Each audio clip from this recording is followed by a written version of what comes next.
Okay, on this gorgeous Edinburgh day, I'm standing here in the Old College of Edinburgh University, right?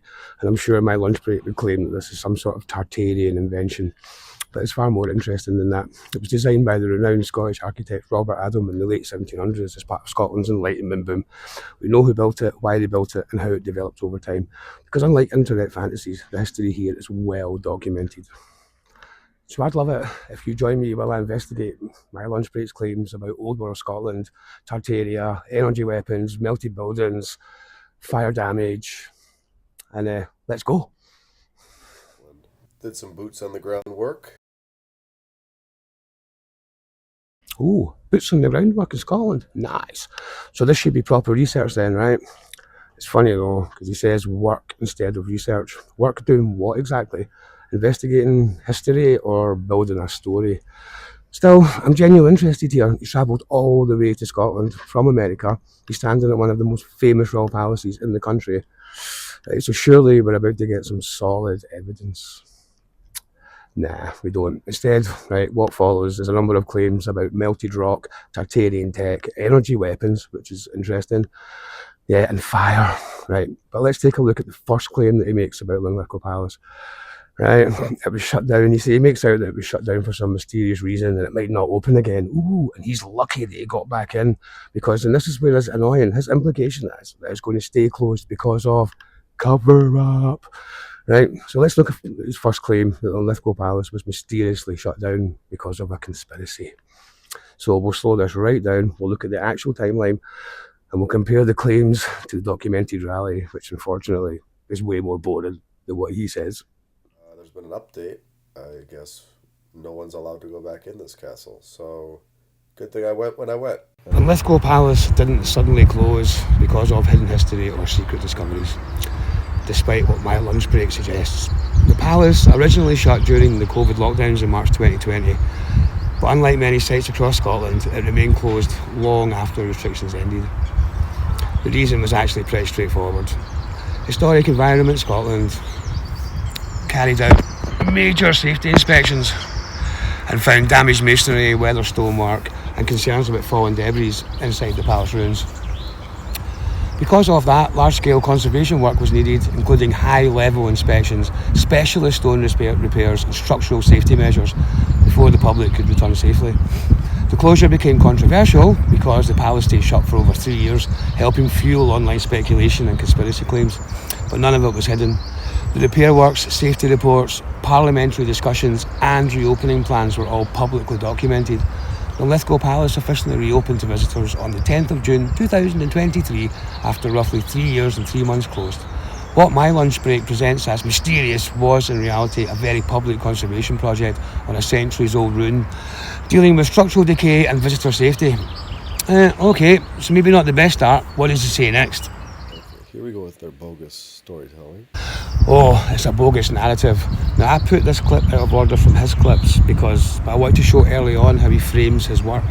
It's like, however, pretty quick though, it gets juicy. We get melted stone and burnt buildings. This is at the core of the video. Everything is melted and burnt and he hints at something ancient, laser tech, that is long since lost. This building has been burned. It has been melted at the bottom here, clearly melted. I'm not sure if that's from a fire. Stone is completely melted.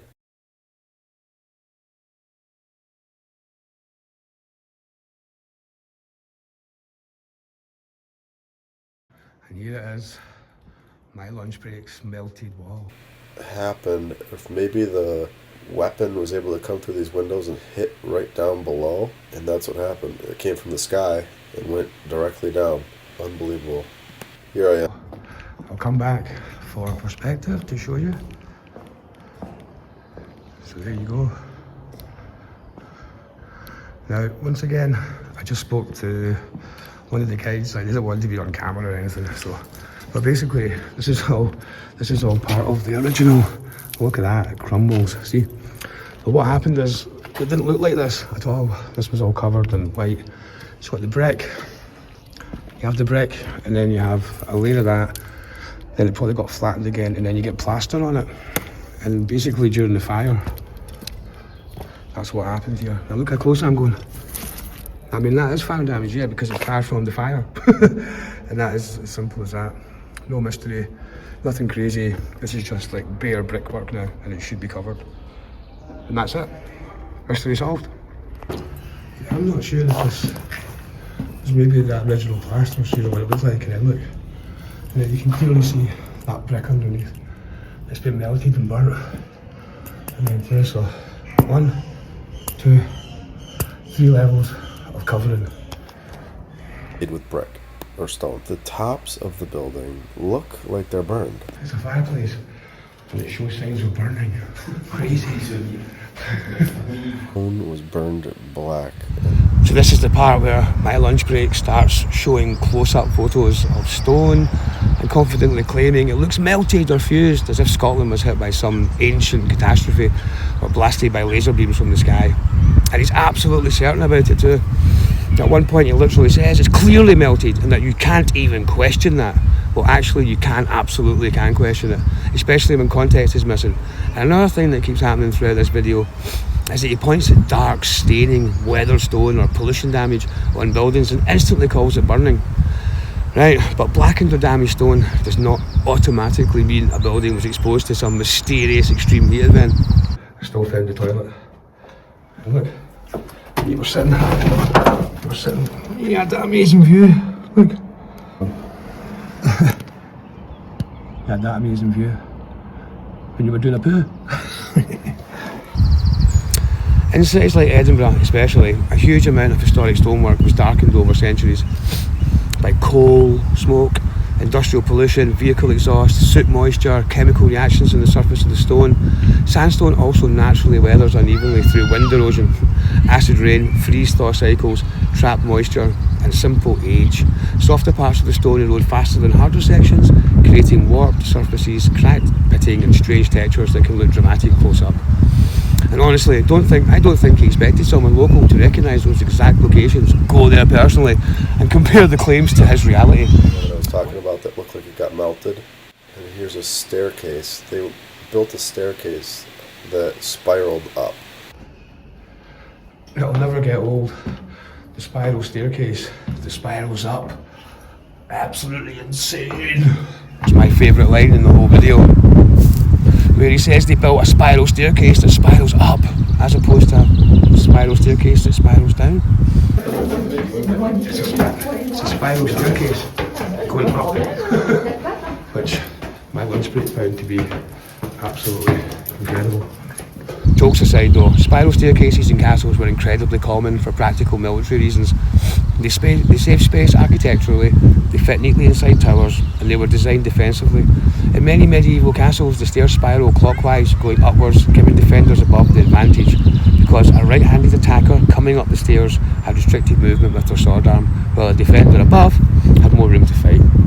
Now, to be fair, at Linlithgow Palace, there absolutely is genuine historic fire damage in places, because the palace really did burn in 1746, and I'll explain that properly in our section. But what my lunch break is doing here is treating every dark stain, rough surface, eroded edge or natural rock formation across completely different sites as some proof of some single catastrophic event. When you zoom tightly into damaged stone, remove all context, ignore geology, ignore weathering, ignore pollution, ignore centuries of documented history, right, you can make almost anything then look mysterious. That's why I went back to his exact locations, the spots that he used, including Linlithgow Palace itself behind me, to show the surroundings, the geology, the weathering and the real world context missing from the original claims. This is a sign of fire. This is how easy it is for my lunch break to say, look, that's been burnt. That's definitely been burnt, hasn't it? Like, no, let's just pull back. It's a cracking church that's covered in pollution. Here it looks like it's melting from the bottom, this castle. One example was Blackness Castle. The second I saw the photo, I recognised the exact spot immediately. So I went there myself, and not just for a quick photograph. I filmed the area properly to show the wider context. I used my drone too. And after speaking to the guide on site, he explained that the rock formation being shown is basalt. Basalt is volcanic rock formed from lava millions of years ago when ancient volcanic activity shaped huge parts of Scotland's landscape. Simple. So my lunch break shows this bit of rock as a random thing that's melted rock. It doesn't show any context, it shows nothing. What I'm going to show you, it's from Blackness Castle, right? And see that? That is bedrock. It's not melted rock. And if it is melted, this is a volcanic plug.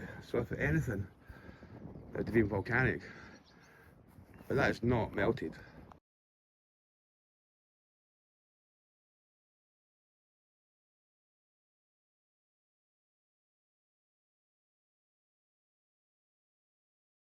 So here again, it's quite plain that they used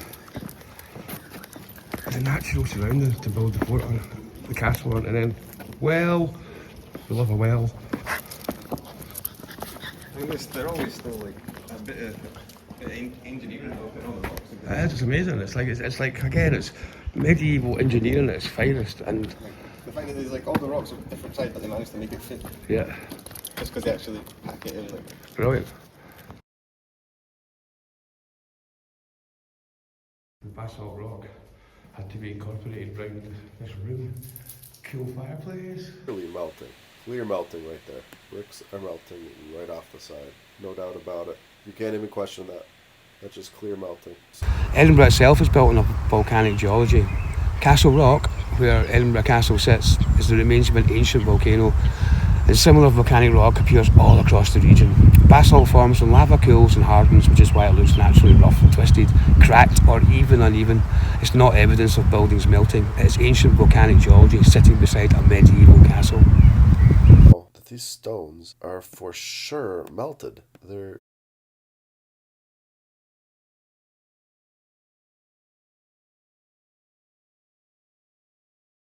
looks like melted pillars, totally melted, clear as day. Then there's another example where he filmed sandstone posts in Edinburgh, on George IV Bridge to be exact, and suggests they're somehow melted. Again, I recognise the exact location instantly because it's practically around the corner from my flat. So once again, I went there myself, I filmed it properly in context. These sandstone structures sit beside one of the busiest roads in Edinburgh with constant traffic, buses, pollution, heavy weather exposure, and strong wind blasting across them year after year. Sandstone is a relatively soft stone and naturally erodes over time, especially in an urban environment like this. Right, so these are the very pillars that my lunch break mentions in his video, and he says they're melted, definitely melted, 100% melted. No, they're not. Look, that's just like erosion, chipped. If you look at this, it's literally erosion. It's sandstone. Sandstone is not a good stone for lasting through pollution, storms, Scottish weather. And then look at context. Look at where it is. Look at this beautiful busy street, right? That's absolutely bouncing all the time. Look at this one. Look, is that melted too? It's melted. It's not melted. It's purely cautionary. Look, right down there, the Cowgate. So yeah, when you put things into context, sucks. It's not what it is. It's actually more of those bricks. And look, these ones have actually been replaced probably because they can do it quite easily. Look, is that melted? I think not. I think that's just erosion. I mean, look, they're all pollution, and then now they're actually fixing them. Look at this.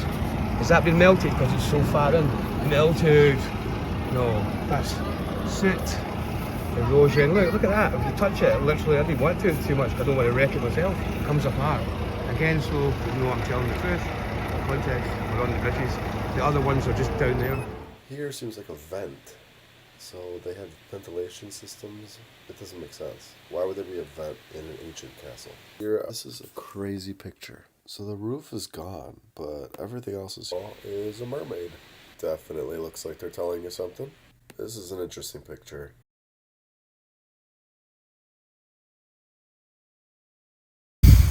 Now, this is where some actual history really matters. Because unlike the vague catastrophe theories being suggested here, we know exactly what happened to Linlithgow Palace. And it was all recorded at the time.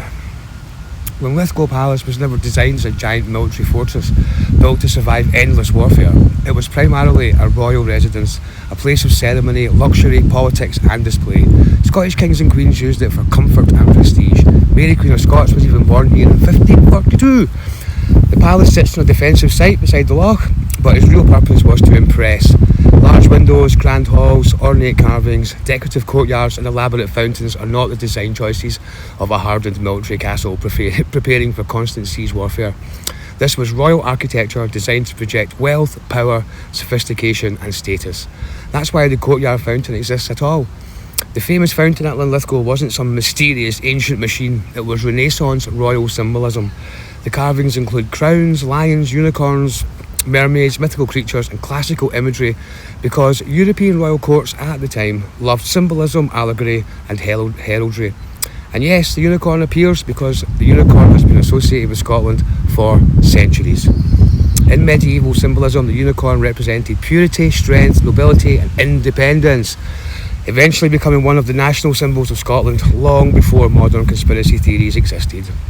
Scotland using mythical imagery does not mean Scotland was part of Tartaria. It means medieval and Renaissance rulers used heraldic symbolism the same way kingdoms all across Europe did. Now, the reason the palace is roofless today is not mysterious either. In 1746, during the Jacobite Rising, government troops occupying the palace accidentally caused a devastating fire. Idiots. Contemporary records describe the blaze tearing through the upper floors and roof structures, leaving new sections gutted and destroyed. The fire burned for hours and caused catastrophic internal damage. Afterwards, much of the palace became unusable. Roofs collapsed, interiors were exposed to the weather, and over the following centuries, the building steadily deteriorated further through rain, frost, neglect, pollution, and stone removal. Once a roofless ruin is exposed to the Scottish climate for nearly 300 years, deterioration accelerates massively. So when my lunch break points at replacement bricks beneath heraldic carvings or replaced sections of wall and presents them as suspicious, what you're actually seeing is restoration and conservation work carried out over different periods to stabilise a damaged historic ruin. Medieval and Renaissance buildings across Europe are constantly being repaired using newer stone and brick because otherwise they would literally collapse.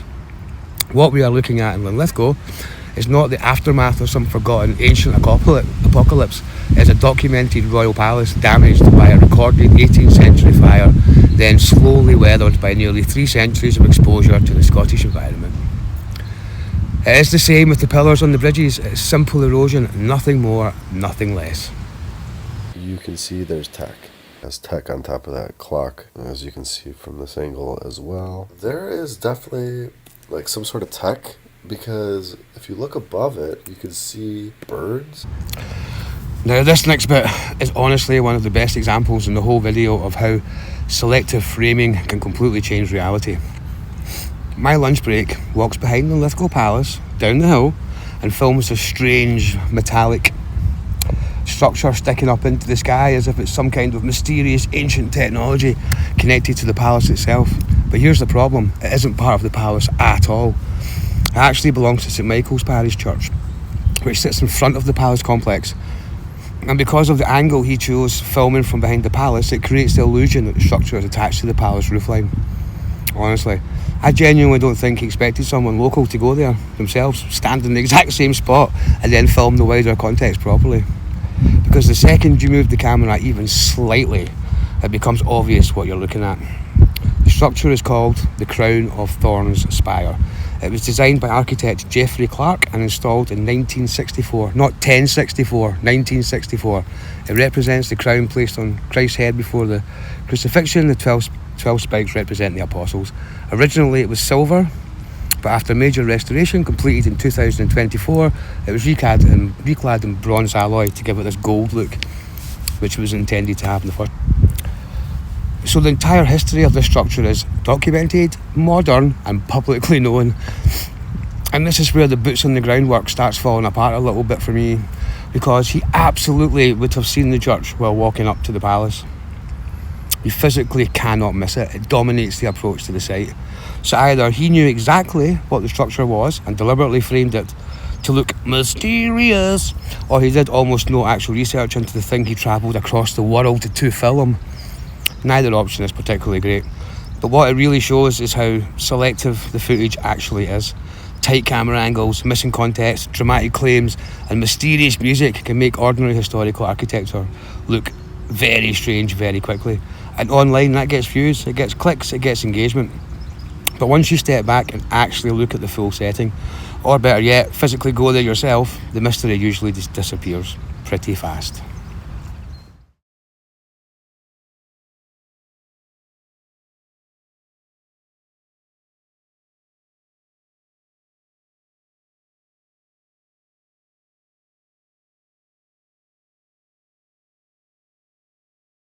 Whenever you come into a church, always light a candle to your loved ones. The ones that have gone, but never forgotten. Here, this is definitely a Tartarian bridge. Tartarian style, at least. This is not the way we build today. So this is my lunch break's Tartarian bridge. Apparently not built by the Georgians, despite the fact that we know exactly who built it, when it was built, how it was built, and why it was built.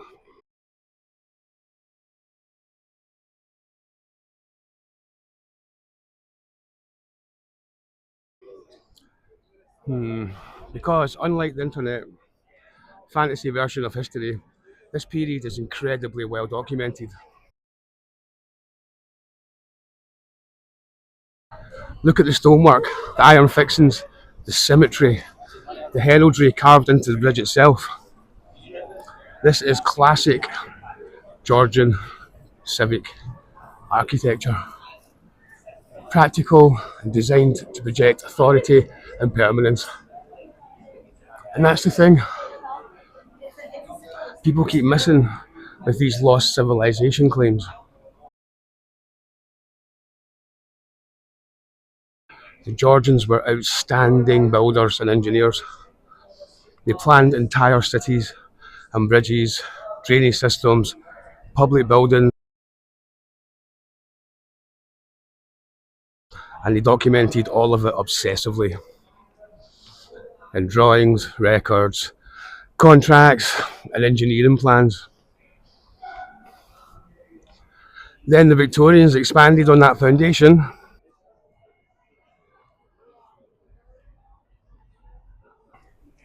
with even bigger infrastructure projects. So no, this isn't evidence of some mysterious Tartarian empire wiped from history. It's evidence that the people who came before us were extremely skilled at building things, and we have the records to prove it. You can see that they've taken whatever used to be there and taken that out and put something new in there to try to distract you from seeing if there's actually something incredible built on the wall. Best guess. I could be wrong.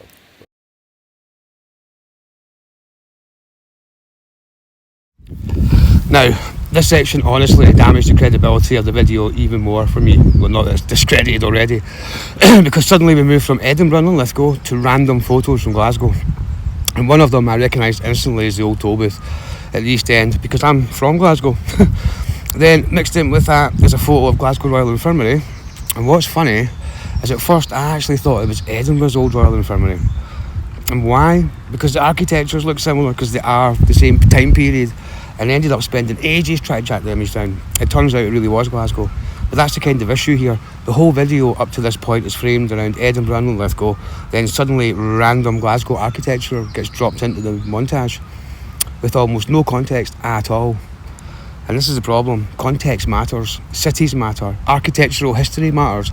If you're making claims about hidden ancient technology and mysterious building methods, then mixing together completely different cities, buildings and time periods without clearly explaining it seriously weakens the credibility of what you're presenting. At one point he even says, "Best guess, I could be wrong." Well, yes, you could be wrong, and that matters when you're presenting speculation as evidence. Because this starts raising a bigger question for me. Was this just lazy research? Was it deliberate? Or does the accuracy simply not matter as long as the footage looks mysterious enough to keep people watching? Then he points at heraldry inside the castle and acts suspicious because one shield section looks newer than the surrounding stonework. But again, what exactly is mysterious about that? Historic buildings are repaired constantly. Decorative sections get replaced. Shields, carvings, and heraldic pieces are restored when the originals are stolen, damaged, eroded, or destroyed over centuries. That's normal conservation work. The surrounding castle walls are older, darker, and heavily stained because they've been exposed to weather, pollution, and age for hundreds of years. The replacement section looks newer because it is newer. That's not evidence of a conspiracy. It's literally what restoration looks like. And honestly, this becomes a recurring problem throughout the entire video. Ordinary repairs, weathering, geology, restoration and historical damage are repeatedly presented as if they're impossible to explain, when in reality they're completely normal once you put it in context. This one. Incredible architecture. Okay, when it's all said and done, what's my conclusion to this? All this talk of boots on the ground work in Scotland, did we actually get a serious investigation proving the existence of a lost civilization with ancient technology? Nah, what we got instead was a collection, 12 minutes of random close-ups, photos of rocks, stained stonework, repaired masonry, volcanic basalt, weather sandstone, and historic buildings stripped almost entirely of their context and presented as mysterious. We saw ordinary conservation work treated like evidence, pollution and erosion described as burning, natural volcanic rock presented as melted structures, modern additions framed to look ancient, and historic sites from completely different places casually mixed together in ways that only create more confusion. And probably the clearest example of that was at Linlithgow Palace in St Michael's Parish Church, where modern artwork, restoration, details, and documented architectural features were filmed and implied to be mysterious ancient anomalies. These things are known, explained, publicly documented, but instead of presenting that context honestly, the camera zooms in tightly, removes the wider surroundings, adds dramatic narration, and frames ordinary historic details as evidence of something hidden. And I think that's the part that genuinely deserves questioning. I don't think he thought anyone would care enough to look. But I care. I care deeply. This is my country, my culture. I'm proud to be Scottish. And that would not stop me from accepting the old world theories, right? If my lunch break's claims held up, I would accept it. But they don't at all. Was the lack of research deliberate? I can't honestly say. Maybe it's carelessness, maybe it's confirmation bias, maybe it's decided on the conclusion first and then searching for visuals to support it afterwards. I don't know. But whatever it is, this is not a serious historical investigation. You cannot make sweeping claims about lost civilizations, advanced ancient technologies, melted cities, or hidden historical truths, and then provide almost no actual evidence beyond zoomed in photographs and speculation. And when the evidence does exist that explains something plainly, you cannot simply ignore it because it weakens the mystery. That artwork and restoration detail at St Michael's is a perfect example. If you're genuinely researching a site properly, surely the first thing you do is ask, what is this? When was it added? Is it original? Has the building been restored? Is this documented anywhere? Instead, the explanation gets skipped, completely skips it, the whole thing, so the mystery can survive. That is not investigation, that is presentation. A real investigation tries to challenge its own theory, it checks records, it compares explanations, it speaks to historians, archaeologists, stonemasons, conservationists. I spoke to them, workers, geologists, people who actually study these places professionally. It doesn't just point a camera at a weathered stone and say, it looks melted to me. Right? Because if that's the standard of evidence, then Scotland it suddenly becomes proof of an ancient cataclysm. Scotland is Tartaria. And that's why I wanted to respond to this properly. Because context matters, history matters, place matters. So that's why I went back to the exact locations used in the video myself. I stood where the photos were taken. I filmed the wider surroundings. I looked into the geology. I became a geologist, the fires, the restorations, the conservation history, the actual historical records.